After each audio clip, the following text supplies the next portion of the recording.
اس قرآن کو بھیجنے والا ہارون بھائی ہے اللہ، اور وہ اللہ ہر وقت پاک۔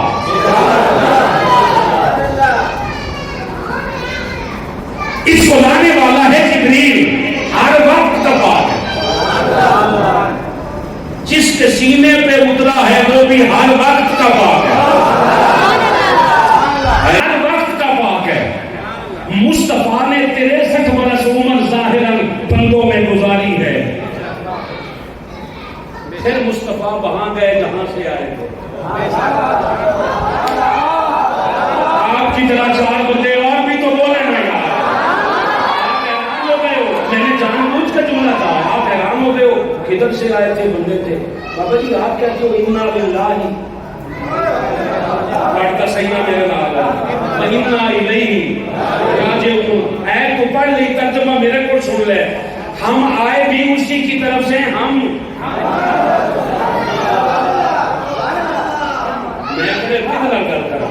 ہم آئے بھی اسی کی طرف سے اور پلٹ کے جائیں گی بھی اسی کی طرف۔ اور آسان کرتا ہوں، میں آیا بھی چشتیاں سے ہوں، میں پلٹ کے جاؤں گا بھی چشتیاں، آپ آئے بھی اپنے اپنے گھروں سے ہیں، پلٹ کے جائیں گے بھی اپنے اپنے، ہم آئے بھی اس کی طرف سے ہیں۔ اس ظالم خبیث صدقے کے مال پہ پلنے والے مولوی سے جا کے پوچھ، تو وہاں سے آیا ہے، اب بتا مصطفیٰ کہاں سے آیا؟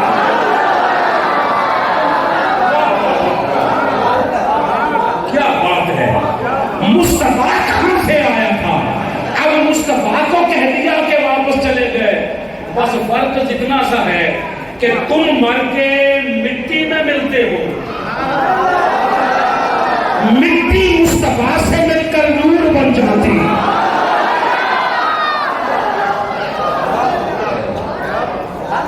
مصطفیٰ ہر لمحے کا پاک، مصطفیٰ ہر لمحے کا پاک۔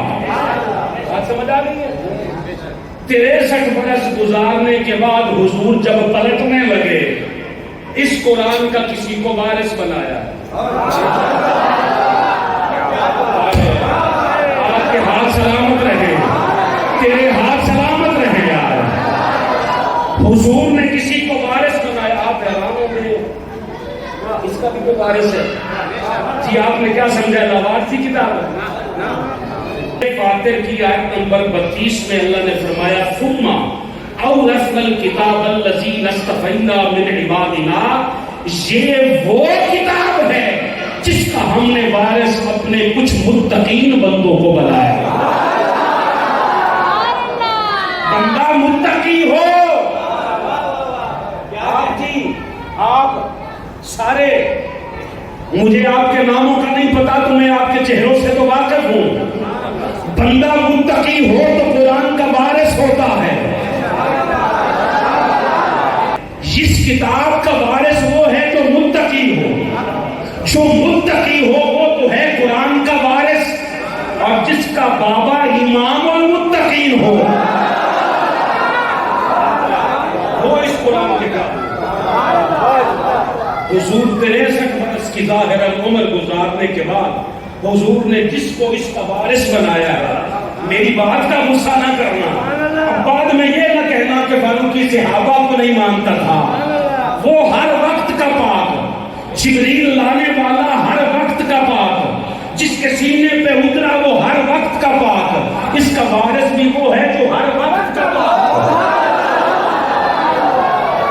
جو کبھی پلید ہو کبھی پاک ہو، وہ اس کا وارث نہیں ہے۔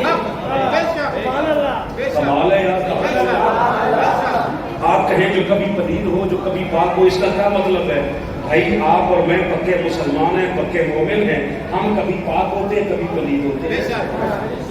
یہ آپ کو کس نے بات بتائی ہے؟ حضور کے صحابہ نے بتائی ہے۔ حضور نے فرمایا، اچھا چلو میں پورا واقعہ سنا دیتا ہوں۔ مسجد نبوی تھی، آس پاس لوگوں کے گھر تھے، لوگوں نے اپنے، جیسے آپ نے یہ روشن دان رکھے ہوئے، کھڑکیاں رکھی ہوئی ہیں، لوگوں نے کھڑکیاں رکھی ہوئی تھی ہوا کے لیے نہیں، مصطفیٰ کے دیدار کے لیے۔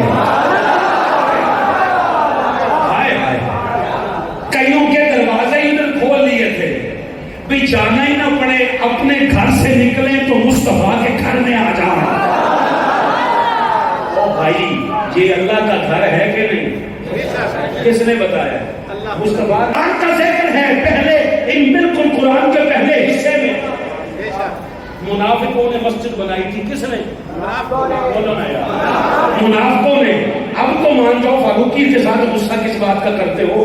اب تو مان جاؤ، اگر حضور کے زمانے میں منافق مسجدیں بناتے تھے تو آج نہ بناتے ہو؟ مسجدیں بناتے تھے، قرآن میں ذکر ہے، حدیث میں نہیں تھی۔ قرآن میں ذکر ہے مسجد ضرار، انہوں نے نام رکھا، حضور نے وعدہ کر لیا، انہوں نے پہلے وعدہ لیا، حضور ہم مسجد بنائیں گے، افتتاح آپ نے کرنا ہے۔ حضور نے فرمایا آئیں گے، حضور نے فرمایا ٹھیک ہے آئیں گے۔ مسجد بن گئی، وہ بندے لینے آ گئے، حضور تشریف لائے۔ سرکار کو اللہ پہلے بھی تو منع کر سکتا تھا، مگر پہلے منع نہیں کیا۔ اللہ نے منع پہلے مان لیا۔ میں کبھی پنجابی سمجھنا پسند کرتا ہوں۔ اللہ نے پہلے پڑھ لیں، مسجد بن گئی۔ میرے مالک میں وعدہ کر چکا ہوں، اب یہ ہے منافق، تو بھی جانتا ہے میں بھی جانتا ہوں، مگر کل منافق اٹھ کے کہہ دے گا مصطفیٰ نے وعدہ پورا نہیں کیا، فرمایا چلو یہ بات بھی میں اپنے سر لے لیتا ہوں، تو نکل، مگر صحابہ کو پہلے بھیج، تیرے جانے سے پہلے مسجد گرا دے۔ اہل بیت نے نہیں گرائی، صحابہ نے گرائی ہے۔ منافقوں کی مسجد صحابہ ڈائی ہے۔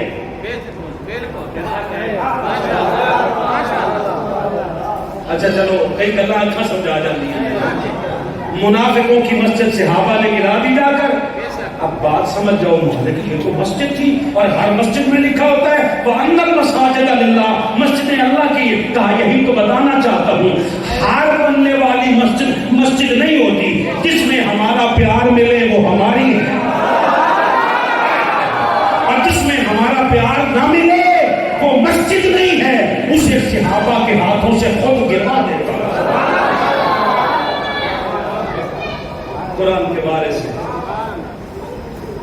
کھڑکیاں کھلتی تھیں، مایوس ہو رہا ہے، کھڑکیاں کھلتی تھیں۔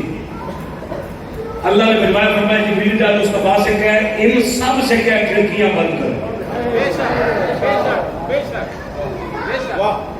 سب کی کھڑکیاں بند کروا دی۔ حضرت ابو بکر عرض کرتے آقا میں بھی بند کر دوں، فرمایا نہیں تو کھلی رہنے دے۔ دل مر گیا، پتہ نہیں کینے میں کہا سن لو، کیونکہ میں آج میں شان علی بیان کرنی ہے تو تسی کہنا ہے شیعہ ہے۔ میں دس دے ماں کہ میں ابو بکر دی الف تو لے کے علی دی یہ تک سارے انہوں منانا۔ ساری کھڑکیاں بند ہو گئی سوائے حضرت ابو بکر۔ کچھ زمانہ گزرا، سر آپ کی خاص محبت کیجئے گا جی، کچھ زمانہ گزرا، کچھ لوگوں کے دروازے کھلتے تھے مسجد کی طرف، جبریل آ گئے، حضور سب کے دروازے بند کروا دیں۔ صحابہ سے حضور نے کہا سارے دروازے بند کرو، آپ جاگنا جی ذرا، حضور سارے دروازے بند کروا، حضور نے کہا سارے دروازے بند کرو۔ صحابہ نے عرض کی حضور کیا وجہ ہے؟ فرمایا جب تم اپنے گھر سے نکلتے ہو تو مسجد سے گزرتے ہو، تم کبھی پاک ہوتے ہو کبھی پلید ہوتے ہو۔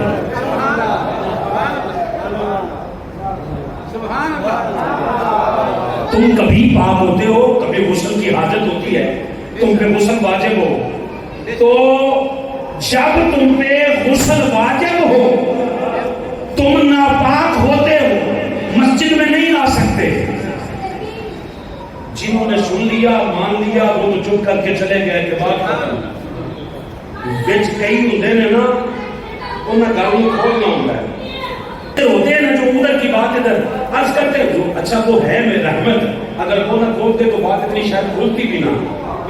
توجہ جی توجہ ذرا، حضور کوئی بھی نہیں آ سکتا، حالت ناپاکی میں ہوں، جنابت کی حالت میں ہوں، میں اور آپ سمجھ گئے نا ساری بات، جنابت کی حالت میں ہوں غسل فرض ہوتا ہے۔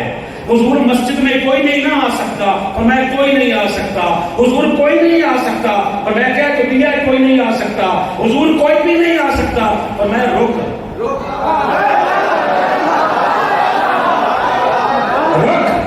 حضور سمجھ گیا یہ کیا پوچھنا چاہتا ہے.